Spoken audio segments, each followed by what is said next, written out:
Green Fisher എന്ന് പറയുന്ന ഒരു ആഫ്രിക്കൻ ബേർഡിൻ്റെ കുഞ്ഞാണിത്. ഇതിനെ കിട്ടിയിട്ട് 2-3 ദിവസമേ ആയുള്ളൂ. തിരുവാങ്കുളത്ത് അഡ്വക്കേറ്റ് ബിനീഷ് ശങ്കറിൻ്റെ അടുത്താണ് എൻ്റെ പപ്പ ഇതിനെ വാങ്ങിച്ചുകൊണ്ട് വന്നത്. അവിടെ ഇതുപോലത്തെ ഒരുപാട് കിളികളുണ്ട്. ഇതിൻ്റെ അപ്പനും അമ്മയൊക്കെ അവിടെയാണ്.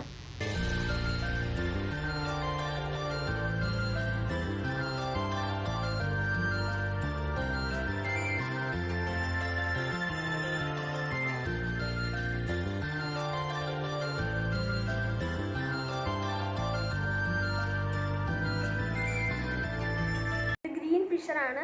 തത്തേനെ പോലെ ഇരിക്കും കണ്ടു കഴിഞ്ഞാൽ. ഇതിനെ കുഞ്ഞിനെ കൊണ്ടുവന്ന് ഹാൻഡ് ഫീഡ് ചെയ്തെടുക്കുവാണെങ്കിൽ നമ്മളുമായിട്ട് ഈ ബേർഡ് നന്നായിട്ട് ഇണങ്ങുന്നതാണ്. ഇതിപ്പോൾ എൻ്റെ മറ്റേ മേത്തൊക്കെ പിടിച്ച് കയറി തുടങ്ങി. ഇന്നലെ വന്ന സമയത്ത് പുള്ളിക്കാരൻ ഇച്ചിരി സൈലൻ്റ് ആയിരുന്നു. ഇപ്പോൾ പുള്ളിക്കാരൻ നമ്മളോടൊക്കെ ഇണങ്ങി ഇപ്പം എൻ്റെ കയ്യിലൊക്കെ കൊത്തി മുകളിലേക്കൊക്കെ കയറി പോകുന്നുണ്ട്. അപ്പോൾ ഇത് നമ്മുടെ ഗ്രീൻ ഫിഷറിൻ്റെ ബേബിക്ക് കൊടുക്കാനായിട്ട് വാങ്ങിച്ചിരിക്കുന്ന പെറ്റ്സ് ലൈഫ് എന്ന് പറയുന്ന ഫോർമുലയാണ്. അപ്പോൾ ഇത് ഞങ്ങൾ 2-3 പേരോട് ചോദിച്ച് അന്നേരം അവർ പറഞ്ഞത് ഇത് കൊടുത്താൽ മതി എന്നാണ്. അത് ഞങ്ങൾ പെറ്റ് ഷോപ്പിൽ നിന്നാണ് മേടിച്ചത്. അപ്പോൾ ഇതിനകത്ത് നല്ല വിറ്റാമിനും ഇതിൻ്റെ ഊർജ്ജമൊക്കെ അടങ്ങിയിരിക്കുന്ന ഒരു പൊടിയാണിത്. ഇത് പൊടിയായിട്ടാണ് കിട്ടുന്നത്. ഇതിന് 250 ഗ്രാമാണിത്. ഞങ്ങൾ വാങ്ങിച്ചത് 275 രൂപയ്ക്കാണ്. അപ്പോൾ ഇത് 250 ഗ്രാമിന് 275 രൂപയുള്ളൂ. അപ്പോൾ ഇത് മെക്കാവോസ് മറ്റേ നമ്മുടെ ആഫ്രിക്കൻ ലവ് ബേർഡ്സ് അതിനൊക്കെ കൊടുക്കാൻ പറ്റുന്ന ഒരു ഫോർമുലയാണിത്. ഞങ്ങൾ പെറ്റ് ഷോപ്പിൽ ചോദിച്ചപ്പോൾ ഇതാണ് നല്ലതെന്ന് പറഞ്ഞു. ഇതിന് വില കുറവായിരുന്നു. അതുകൊണ്ട് ഞങ്ങളിത് വാങ്ങിച്ചു. ഇനി ഞാനിത് എങ്ങനെയാണ് കിളിക്കുഞ്ഞിന് കൊടുക്കണമെന്ന് കാണിച്ചു തരാം. അപ്പോൾ ഇത് ഉണ്ടാക്കുന്ന വിധം എങ്ങനെയാണെന്ന് വെച്ച് കഴിഞ്ഞാൽ ഒരു 20 സെക്കൻഡ് നമ്മൾ ഇച്ചിരി വെള്ളം ചൂടാക്കാൻ വെക്കുക. എന്നിട്ട് ആ വെള്ളം ചൂടാക്കി കഴിഞ്ഞാൽ എടുത്ത വെള്ളം ഒരു പാത്രത്തിലേക്ക് ഇട്ടിട്ട് അതിലേക്ക് നമ്മുടെ ഈ പെറ്റ്സ് ലൈഫ് എന്ന് പറഞ്ഞ ഫോർമുലയുടെ പൊടി കുറച്ച് ഒരു ഇത്രയും സ്പൂണിനകത്ത് ഇച്ചിരി മതി. അത് ഇട്ടിട്ട് നന്നായിട്ടൊരു കുറുക്ക് രൂപത്തിൽ ഇളക്കിയെടുത്ത് കഴിയുമ്പോഴത്തേക്കും പുള്ളിക്കാരൻ ഇവിടെ പൊടിയൊക്കെ കാണുന്നതുകൊണ്ട് കഴിക്കാൻ തോന്നുന്നുണ്ട്. ഇതുപോലത്തെ സിറിഞ്ച് ഉണ്ടാവും. ഇത് ഞങ്ങൾ മെഡിക്കൽ ഷോപ്പിൽ നിന്ന് വാങ്ങിച്ചതാണ്. ഇതൊക്കെ മേടിക്കാൻ കിട്ടുന്നതാണ്. അപ്പോൾ ഇതിനകത്തേക്ക് ഇങ്ങനെ വലിച്ചെടുക്കുകയാണെങ്കിൽ ഇതിനകത്തുണ്ടാവും. എന്നിട്ട് ഇതിൻ്റെ വായിലേക്ക് ഇങ്ങനെ വെച്ച് കൊടുക്കുമ്പോൾ ഇത് ഇങ്ങനെ കഴിക്കും. ഇതിനകത്തൊന്നുമില്ല. സ്ഥിരം കൊടുക്കാറ് ആവണേ ഉള്ളൂ. ഇത് അവിടെ നിന്ന് അങ്ങോട്ട് കൊടുത്താന്ന് തോന്നുന്നു.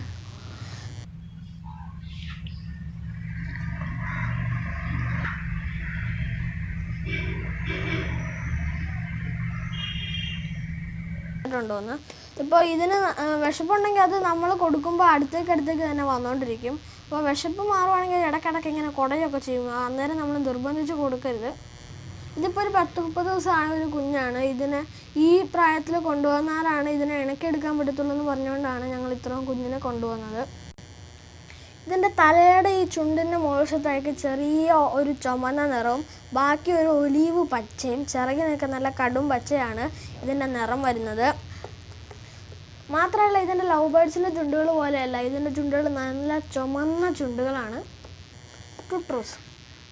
ഇതിന് ഞങ്ങൾ പേരിട്ടിരിക്കുന്നത് ടുട്രൂസ് എന്നാണ്. അപ്പോൾ ഇതിന് കൊണ്ടുപോകുന്ന ദിവസമൊക്കെ പുള്ളിക്കാരൻ ഡീസൻ്റ് ആയിരുന്നു. പിന്നെ പുള്ളിക്കാരൻ ഓട്ടവും ചാട്ടമൊക്കെ തുടങ്ങി. ഇപ്പോൾ കൂട്ടിയിലൊക്കെ വെച്ച് കഴിഞ്ഞാൽ അപ്പോൾ തന്നെ പുറത്തൊക്കെ ചാടി നടക്കുവാണ്. ഇവിടെ ഇപ്പോൾ നമ്മളിങ്ങനെ ഹാൻഡ് ഫീഡ് വെച്ചെടുക്കുന്നതുകൊണ്ടാണ് കൈയൊക്കെ കൊടുക്കുമ്പോൾ ഇങ്ങനെ കയറി വരുന്നത്.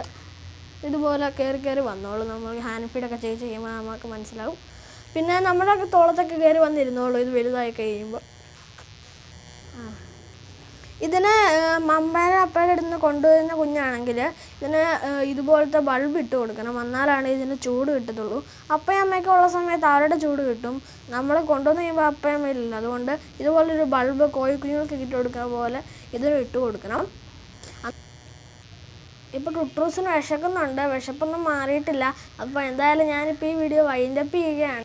അപ്പോൾ നിങ്ങൾക്ക് ഞങ്ങളുടെ ഈ വീഡിയോ ഇഷ്ടപ്പെട്ടെങ്കിൽ നിങ്ങൾ ലൈക്കും ഷെയർ സബ്സ്ക്രൈബും ചെയ്യുക.